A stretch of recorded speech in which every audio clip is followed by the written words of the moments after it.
Hey everyone, Don here. Just thought I'd give a quick rundown of my AAR from Cerberus number 2. I did Cerberus 1 back in August of 2021 here in Cleveland, Ohio. I'm from Ohio native. And Cerberus 2 was down in Sarasota. So to give a brief overview, Cerberus is a 36 plus hour long endurance event. It's rucking based, but it's different from most ruck events. So you have to have overall like a more broad range of fitness because you could run, ruck. There's lots of PT, both body weight and with sandbag or ruck. So the gist of it is, if you're under 150 pounds, you bring a ruck with a 20-pound plate minimum. They do have a kit list of required kit, suggested items that you should bring. It's on their website. It's pretty straightforward of, water, 3-liter water bladder, extra 3 liters, whether it's another water bladder or Nalgene. I brought both the Nalgene and an extra bladder, Nalgene for electrolytes, food, dry clothes. You can bring more than just the one set of dry clothes. First one I didn't, second one I did, which played a huge role in just making it easier. Food, you can bring whatever food you want. They don't take your food from you, they let you eat. They give you opportunities to eat, I should say. And then like a kit bag, like a duffel bag or another ruck, whatever you want to hold all your extra stuff. So, and those will be brought throughout the event. You might not have access to it at all times, but they'll let you know when you have access and when you need to change certain things out. So yeah, if you're under 150 pounds, 20-pound plate and 40-pound sandbag. If you're over 150 pounds, it's 30-pound plate, 60-pound sandbag. And at the start of the event, they will weigh your stuff to make sure that you are, following the rules. They will weigh your body weight if you're close to the line of the 150 pounds. Me, I didn't have that issue because far exceeded it. But one of the participants, Ian, he's small enough where he probably could have got weighed, but he did Cerberus 1 and they weighed him there and they knew he'd be fine, that he was under the weight class, so weight limit. So when the event starts, they briefly give you an admin where they just discuss what they expect out of the event.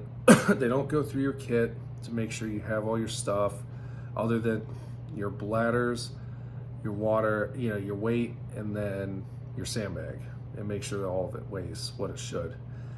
So at Cerberus 2, Brian led us through a warm-up to get everyone loose. Then we went into a PT test to kind of see where we all are at. It was push-ups, sit-ups, pull-ups, time, 2 minutes push-ups, 2 minutes sit-ups. If your knees hit the ground on push-ups, you're done. Sit-ups, if you got caught laying down, you were done before the time expired. The prisoner squats, I think it was a minute, as many as you can do. And then pull-ups, there was no time limit. It was just how many you can do in a row. So after going through that, then if you're familiar with heavy drop training, because Brian's background is heavy drop training, and then Greg is Green Beret Fitness, and then Shredder was Castleman Events. So the beginning normally starts with Brian's heavy drop training influence. So in heavy drop training, you have a week's worth of workouts each week, and they take anywhere from 45 minutes to an hour and a half, depending on what it is. So the beginning of the event, we do basically, it's broken down into upper, lower, core, and then there's normally an AMRAP, and then a quarter mile of death.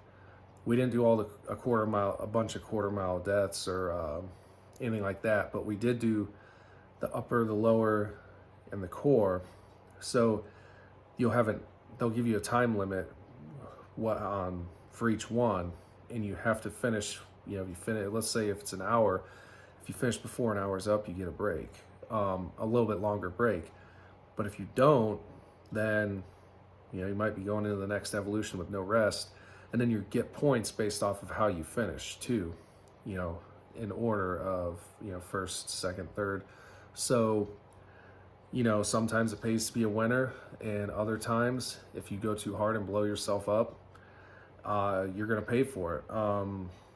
The start of Florida, I wasn't used to the heat, and I had some issues early on with just heart rate was elevated, sweating like crazy, start cramping up in the first 3 hours. So I was starting to get worried that I don't know if my body's going to be able to handle this heat because in Ohio at the time it was in the 20s most days, so it's a lot colder than 85 degrees and humid. So I was a little nervous. I didn't say anything to him because I didn't want him to start to look at me and think they're gonna med drop me. I thought if I start to puke, then there'll be an issue. But somehow I snapped out of that funk a few hours later, but it put me at a pretty big deficit early on where it was kind of like survival mode right off the bat, which is my fault. I must have had my hydration off or something. So we did the heavy drop workouts after the PT test. Then we did a shuttle run in the parking lot, which played a role later on in the event after we hit the 24-hour mark, and which I'll get to that later in the video. And so we did all those workouts, did the shuttle run. Then we had time to load all the stuff up into a U-Haul, and then they took us to another location in a park somewhere. I'm not sure what park it was, and that's when Shredder got to run his little section. So they'll take over and pass it off to each other throughout the weekend for various things. So Shredder's we had tires, pallets, 2 pallets, 4 tires, plywood, and 2 logs, and then a steel pipe and a saw. And at first he wanted us to saw wheels out of the plywood, and then the other team, we were in charge of figuring out how to make the apparatus to haul all of our sandbags using the tires, the log, and the pallets. Which in Cleveland, it was a little different. We had barbells with 45-pound barbell plates. I had to make an apparatus there, but we had more people too. In Cleveland, we had 13 to start. In Florida, I should have mentioned this earlier, we had 8 people start out of 17 who signed up, and 5 of us were finishers of Cleveland. So we had experienced people at this event too, which typically happens at these longer events. You have experienced people that have done numerous events. But so we made the apparatuses. They saw that the wheels wouldn't work out of the wood, so then we had to make 2 apparatuses, one with basically a single axle chariot almost is how we did it. And we dragged it along, our team of 4. We were doing really awesome. So then he made us switch out with the team that was falling behind because he wanted to see if it's a team issue or an apparatus issue. And here was just a teamwork thing because the same 4 of us moved theirs just as fast. But, we were at the end point. They were really far away.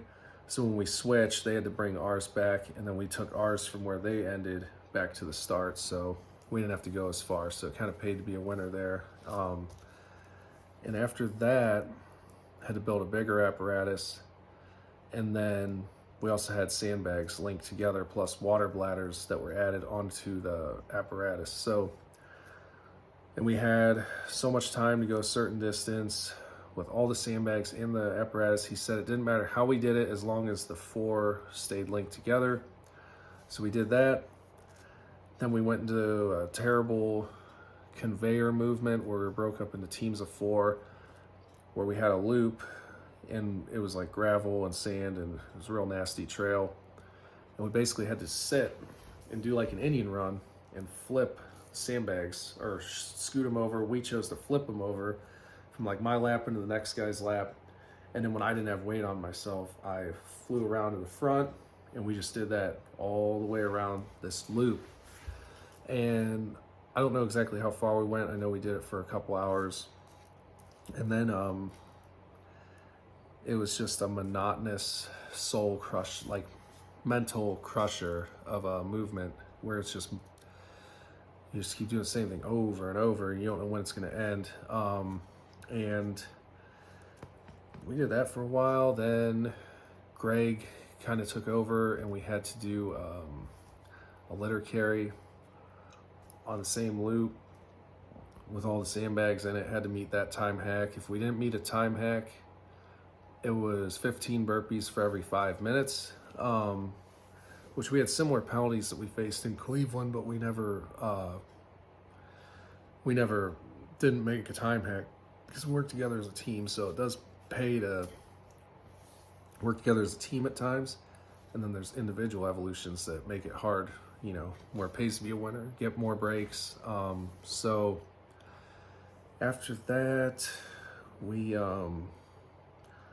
they took us to the beach, and the beach was like, so this is about 12 hours in.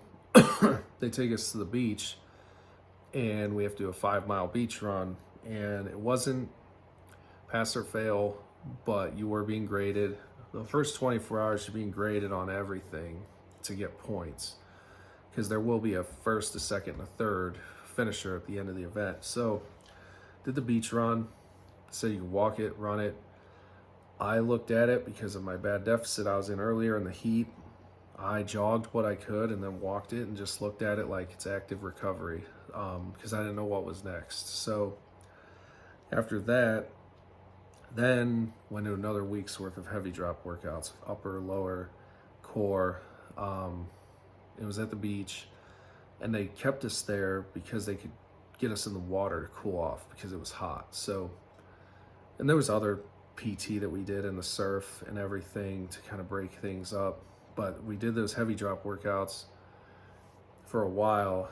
I mean, yeah, there was an hour time cap, but we had to go over it. We just had to get it done. So, and I know the last form of that evolution was you had to do 25 separate 30-second long sandbag overhead holds. And that was miserable because you're obviously, at that point, you're 16 hours, 18 hours into the event. So your body's just wrecked, you know? And that's what Brian's thing with heavy drop is, they don't care what you can do fresh. So you're literally never fresh after the first couple hours. So did that.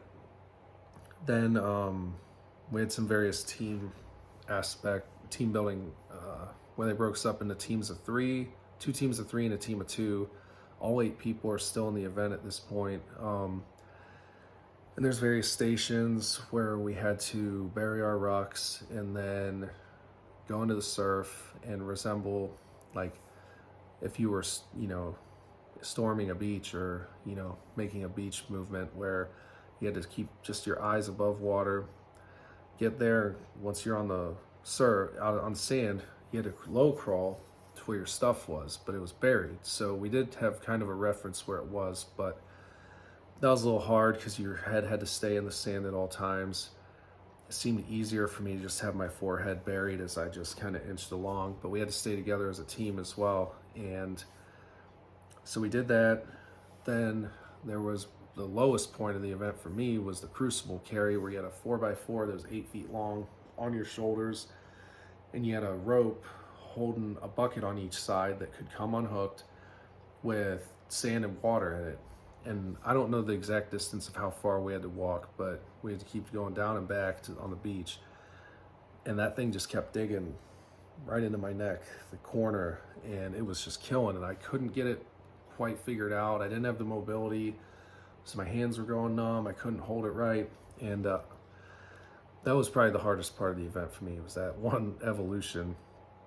And we did sprints and other things too. But then after that, they took us, so we hit the 24-hour mark. And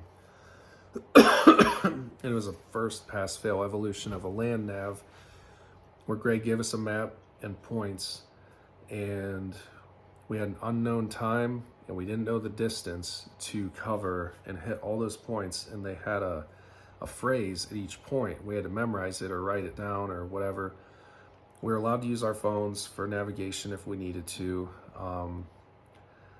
Everyone passed that. That wasn't too bad. It was like an hour and a half, hour and 40 minutes. We knew it was between 2 and 3 hours. We didn't know if it was 2 hours and 1 minute or 2 hours and 59 minutes. So we're all hustling to get that one done. And then I ate. Throughout the event, I only ate I packed calorie dense stuff like gummy bears, peanut butter M&Ms, beef jerky. I had a bunch of electrolytes. So I would kind of eat after I knew a heavy drop training session was done, when they'd say, hey, you got 10 minutes to refit your stuff, because for some of the workouts they'd have us take our bladders and everything out and just have our plate and our rucks. And my ruck, this is actually the one I used. This is a 25-liter rucker. Some people are using 20 liters, smaller bags, but this one fits me best, and it held everything right. I mean, you can still see the sand and dirt. I haven't cleaned this thing yet. So you had time to refit, so that's when I would eat. I had peanut butter and jellies that with bacon in them that I would eat. I ended up eating them all throughout the event, but I would basically eat one every 4 to 6 hours, and then it's kind of how it worked out. And then when I would do that, whenever I had a break, whenever I had to fill my bladder, I'd fill my Nalgene up with electrolytes, chug that first before I started drinking water, and then every other time I would take some ibuprofen to help with inflammation. My feet are always normally pretty good, so at these breaks I never really took my shoes off or had to mess with them. I just left them alone because they weren't hurting. I was afraid if I took my boots off, then they'd swell up and then I'd be in trouble when I go to put them back on. So after the 24-hour mark, ate, had to get in dry clothes, took a nap for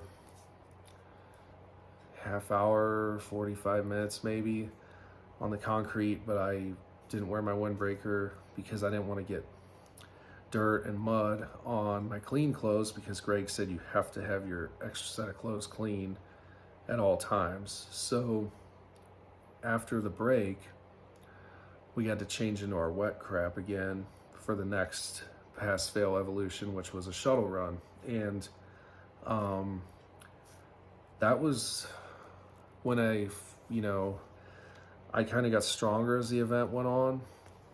I don't know if it's just because I've done a bunch of them, so I kind of know my body and know when I can start to really push it. But I took a 5-hour energy after that break, but that nap killed me because I was so tired and my body was locking up. It took a while to get loosened up, and I was nervous because we had the shuttle runs, which were pass-fail. So in the order of how we placed early in the event on the shuttle runs, we got paired up. So if you won your first heat, you were done, you got to relax.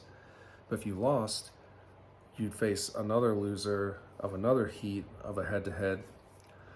And then it got down to where there was the last 2 or 3 people. He didn't have them against each other as a pass-fail. It was them against a time. So it wasn't a personal thing. So it was actually interesting and kind of screwed it up because 2 of the people, they finished at the exact same time. And it was dark. It was 2 in the morning, so it was kind of hard to see. And so the third person, they were killing the event the whole time, absolutely destroying it, but they weren't as fast as some of the other candidates. So this person was facing elimination after they've just been beating everybody and everything, but because they weren't as fast, now all of a sudden their event might be over. Luckily they made it, so we still had all 8 people. Next, we went into the quarter mile of death, which was the highest point in Florida. Sandbag drag bear crawls up this hill after we did various hill sprints up it with our rucks on. And so you do the sandbag drag bear crawls up, and then you do sandbag tosses going down. So we did that twice to equal a quarter mile. Then after that, there was the first AMRAP. I forget the exact reps. I guess I don't want to spoil it and tell you guys what the movements were, but we had 20 minutes, had to get 3 rounds, 20 minutes, time cap, but once you hit your minimum rounds to pass, you still had to keep going or you'd get dropped by not moving. You couldn't just quit. So did that, then did the second AMRAP, which was kind of concerning with the requirement because it was only a 10-minute AMRAP. We got a 15-minute break between them, which he told us we would beforehand. And it was 7 rounds, which was like 20 reps a round through the various movements, but 7 rounds in 10 minutes. And I got 10 rounds, 17 reps, so almost 11 rounds, which I was surprised, but I kind of just went as hard as I could because I was like, I've came too far. I'm not going to fail this now. So I did that. The first AMRAP, I need to go back. The first AMRAP, we actually lost a person because one of the movements was get-ups, and he was struggling early on in the event with them from some injuries he had. So he just didn't get the amount of reps needed, which is a bummer because he finished Cerberus 1. So he's a good friend of mine. He's a beast, and it was bummed to see him go, but he understood it, you know, what happened. Like, he just knew, like, there was nothing more he could do, so he gave it his all.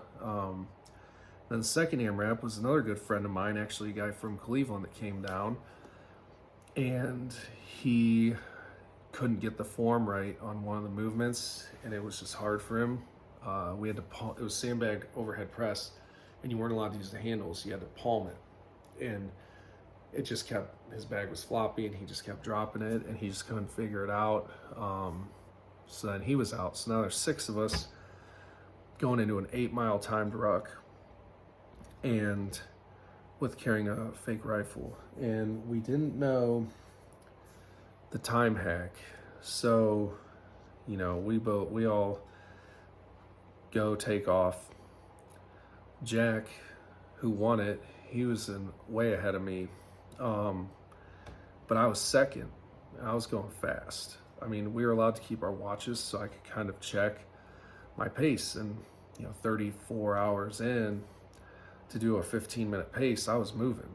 And so I'm going, and like, I don't see anybody for a while behind me. And I was like, man, they're like really far behind or something.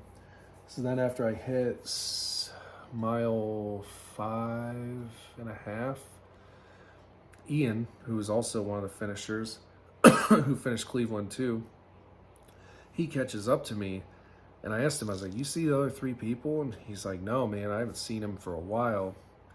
So we're coming back, because it was a down and back, still don't see him. So I was like, man, something's up. They must have got lost. So there's a spot where the path crossed over a road, and the path goes to the left. Well, they went right and straight, kind of straight right, and went down the sidewalk instead. So their pace, I don't know that they would have met the time hack anyway, but getting lost definitely didn't help them. And the only reason I say I don't think they would have made it is because I was I was a couple minutes ahead of them, and Ian and I sprinted and made it by 30 seconds. Our event was almost over within 30 seconds left to spare on the 8-miler. So that was scary. Kind of collapsed because I ran like the last 1/8 quarter mile to make it. And then we're at the gym, and there's just 3 of us left. So we get back, they give us a puzzle, a 1,000-piece puzzle, say you guys have an hour to do this. We knew we weren't gonna be able to do it. I think it was just them to mentally keep us engaged, but like give us a break before the last onslaught of whatever was about to happen. So we had to do that. Then we had to do a rope climb. And then we had some other little puzzles we had to do, which was all counted for points. I kind of wasn't in the running for the points between first and second, so it didn't really matter. I was just trying to, you know, do what they asked us to do. And that's the thing, they don't scream at you, they don't tell you to quit. They just know the work. They give you clear cut, like, this is what we need out of you. If you do it, great. If you don't, there's the door. You can quit or you can fail. So did those. Then we had the pass-fail rope climb, which was easy because I practiced leading up to the event. It was just like a 25-foot or 30-foot rope climb. It wasn't bad. And then we had the last AMRAP, which was terrible. It was Gods of Chaos. It was 30 minutes.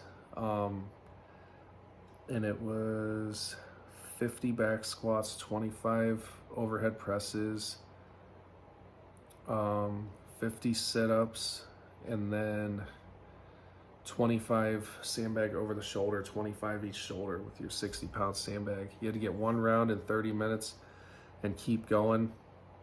My abs started cramping up real bad, so I was a little nervous on the first round. I got it, and I think I had like 12 minutes left once I got the first round done, or 14 minutes left. At that point, it was just kind of survival mode to stay engaged without hurting myself, because if you stopped, Brian would start counting down from 3. If you got to 0, you were done. So we had to keep moving for that 30 minutes, and that was awful. Then they had us do the echo bike. We had to heat it.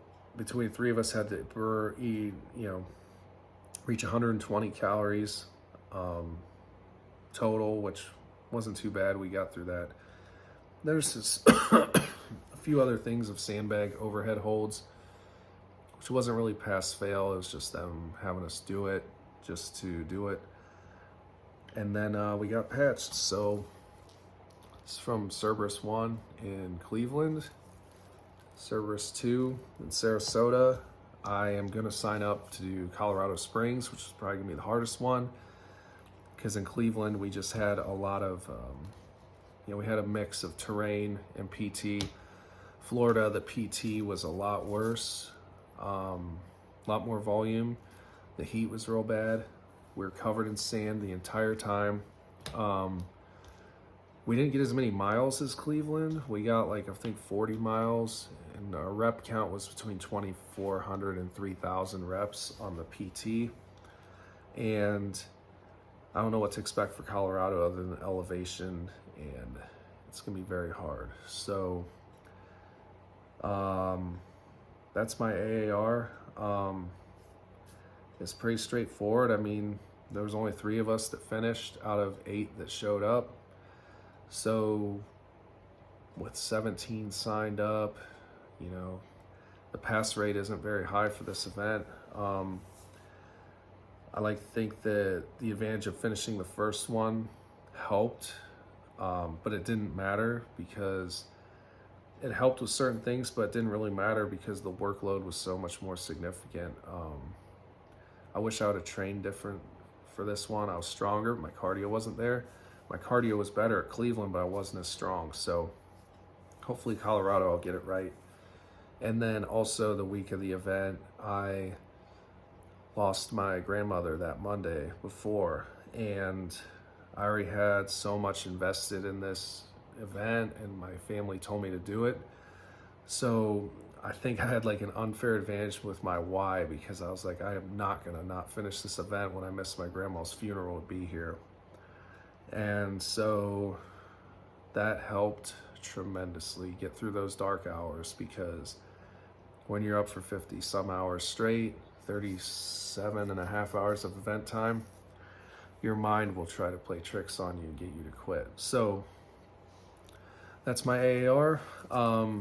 I wanted to do a video instead of typing, because just not good at typing. I hope it wasn't too long. I'm gonna try to keep it under a half hour. Thanks for watching. I hope it's helpful for any endurance event that's over 24 hours. It's just a grind. You just gotta know your body and know how to pace and know when to push it. So thank you for watching. Hope it was helpful and gave you some insight on the event. I hope they do more of them after this year. So we'll see.